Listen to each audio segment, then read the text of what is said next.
Bonjour, bienvenue sur Cocotte TV pour une nouvelle vidéo de présentation. Aujourd'hui, un produit que nous connaissons plus ou moins, c'est celui-ci. Alors aujourd'hui, on prend la boîte, c'est marqué Deepcool, c'est le Gamax L240, Gamax secteur milieu de gamme, Et pourquoi nous le connaissons? Puisqu'en fait, tout simplement, si on regarde la pompe, que nous verrons un tout petit peu plus en détail après, c'est un Gamerstorm Castle 240 simplifié. Alors simplifié pourquoi? Le RGB n'est plus adressable et surtout on perd le boîtier de contrôle pour passer directement sur un câble qu'il faudra brancher sur un équipement compatible, par exemple une carte mère avec un connecteur en 12 volts RGB à 4 broches. Tout de suite on va découvrir le produit qui se trouve derrière moi. Le Gamax L240, le voici, on le voit côté design, on retrouve les mêmes tuyaux gainés que sur le Gamerstorm, on retrouve un peu le système légèrement conique pour la pompe et le waterlock. Donc pourquoi celui-ci est plus petit, moins haut? Tout simplement parce qu'en fait sur le Castle 240, voire le 280, 360 maintenant, nous avons sur le dessus un système de double vitrage pour donner un petit effet de profondeur à l'éclairage RGB. Bref, ici, rien de tout ça, il y a juste le petit logo Gamerstorm Gamax, pardon, qu'on retrouve sur certains produits Air Cooling Gamax, donc qui va s'éclairer ici en bleu sur la photo. Donc c'est un éclairage classique avec un connecteur à 4 broches. Il est où? Il est ici. Donc nous avons le petit connecteur à 4 broches qui va aller par exemple sur une carte mère compatible. On va brancher, hop, le hub. Alors c'est assez étonnant. Il y a 4 prises sur le hub.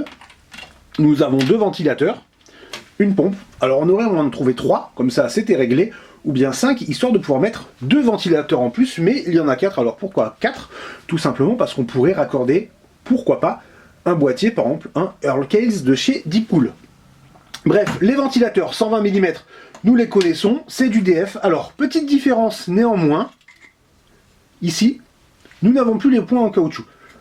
Ce qui permet, outre l'éclairage RGB adressable et le système de contrôle qu'on trouve normalement sur les produits RGB, de passer de 130 € sur le Castle, donc l'éclairage, tout ça, ainsi que le double vitrage, bref, à 90 € pour ce modèle, ce qui le place pour du 240 mm avec un éclairage RGB dans une bonne moyenne. Les tarifs sont corrects.